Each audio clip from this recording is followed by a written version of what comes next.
you're a fan of games like Everdell, like I am, then I'd recommend that you stick around for our review of Echoes of Time.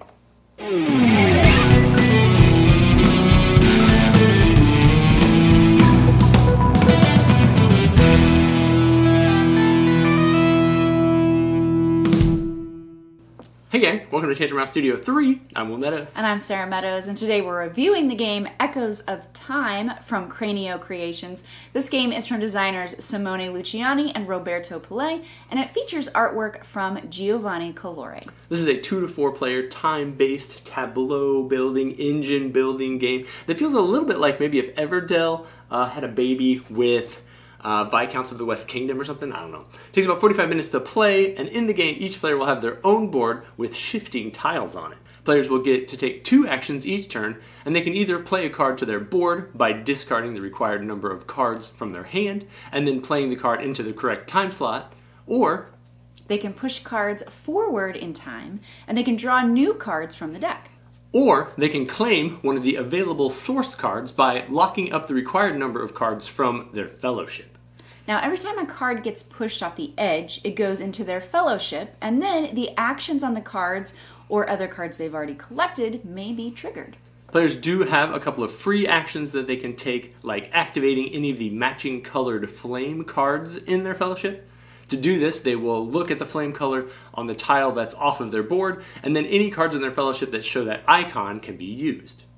And this game ends at the end of the round after one player has either placed 12 cards into their fellowship, when all of the victory points for your player account has been claimed, or after all of the source cards have been claimed and fortified. Then players tally up their victory points from their cards, their tokens, any source cards they have claimed, and any in-game cards that they have collected, and then the player with the most points wins. We were able to pick this game up at PAX just a few weeks ago, and we've had a great time playing it already. The game features a lot of familiar mechanics where you are going to be trying to build your tableau of cards in a way that triggers other cards and allows you to take advantage of purchasing new cards. It also features this nifty little time thing where you're going to be sliding the board each and every round. At the start of each round, everybody's going to slide their board to the right, everybody's going to draw a card, that first player token is going to pass, and then everybody's going to try to activate and try to play as many cards to their board as they can. Yeah, the timing is key, obviously, in a game about Echoes of Time, but I found there's several different paths to victory. It's not just straightforward, I'm going to just play the best cards, because there's different ways the cards interact. There's ways to use the symbols on the cards of what type of card it is. There's, I think, 4 or 5 different types of factions of cards, and they interact differently with each other. And there's end-game scoring cards, or some cards that give you an ongoing ability if they're those specific factions. But there's also using the time symbols on the board that match how your track is moving and get those synergized together. And then there's source cards that you can take advantage of by dedicating some of your already placed cards out to those. So any one of those you can go real strong in, or do a little bit of a mix of all of those. But there's different ways to seal a victory in this game. Right, so yeah, very much engine building in lots of different ways. You can build that engine in kind of any different manner of ways. The more effective that is, that triggering other cards and allowing you to read those powers is going to help you get the victory. One thing that we mentioned are the flame colors. So each of those tiles that slides across your board has a different color flame on it, and then any cards that you've put into your fellowship, if that card is on your tile, the current tile that's off your board, you can then trigger those different abilities over and over. And obviously, if you look at the board, there are a lot more blue flames than anything else. Those are going to be smaller powers, but triggering them basically every other turn can be really effective. The red flame is only going to come up once on your board, but it can be super powerful. So if you get some of those red cards, even though you only get to trigger them probably every 5th turn, they can be really, really powerful cards that will allow you to do a lot of stuff, make up, catch up or get ahead, depending on how you've built out your board. Yeah, and then those yellow flames are kind of in between the two with a medium weight level of, and some of them will let you draw cards or slide your cards on your board to activate that timing mechanism faster. Some of them allow you just to get straight up victory points, or there are some cards in the deck that interact with other players, and some of those can be making them discard, making them give up victory points. So there is some interaction. It is not a solo game as it might appear that it would be.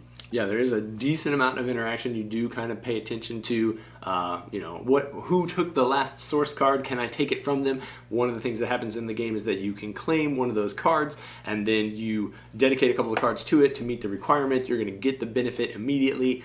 You have those free actions in the game, so you can kind of bolster it by shoving some other cards underneath it. And if you're able to reach that secondary goal, then you'll lock it in. You'll get the points for it at the end of the game. Nobody's going to be able to steal it from you. And usually that second bonus point column is pretty high. Like you're going to get 10 victory points potentially off of that one source card. So building your tableau in a way that you can sacrifice some of those cards to be able to dedicate to the source and claim it is going to be huge. In regards to the interaction that she was mentioning just a second ago, there is a variant in the game where you can remove certain cards from the deck if you don't want to interact with other players in the game, and then it can be a solo, nobody's messing you up, nobody's stealing your points, nobody's stealing your cards type of thing, and you can just optimize how well you build your board.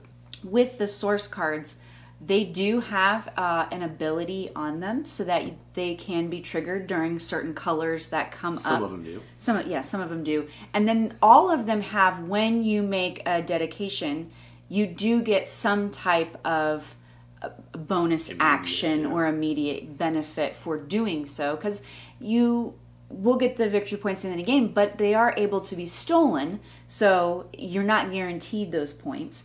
The one nice thing is, though, the cards that you used to dedicate towards the source, you don't get their ongoing benefits, so I like to use the one-time used cards, but they are counted as victory points towards the end of the game still. So there are plenty of ways to still gain the benefits from those cards in not only just the straight victory points, but I had another card in my tableau that gave me victory points for these certain types of cards you have at the end, and I was able to use all of those dedicated cards to gain some major points that way. Yeah, so if you enjoy games like Everdell where you're building a tableau and trying to use a bunch of different cards to make something that works together well, or if you enjoy games like Viscounts where you are having to play your cards in order and wait for them to roll off so you can activate them, then this is really a good mix of both of those.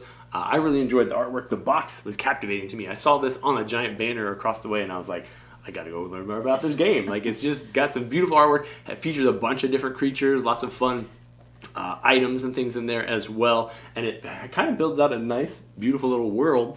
And then, some neat timing, strategy, build your engine types of gameplay in it. If that sounds like something you might enjoy, then definitely check out Echoes of Time. Thank you guys so much for tuning in, watching all our videos, liking our stuff. Give us those thumbs up. Thank y'all. We'll see you in the next video.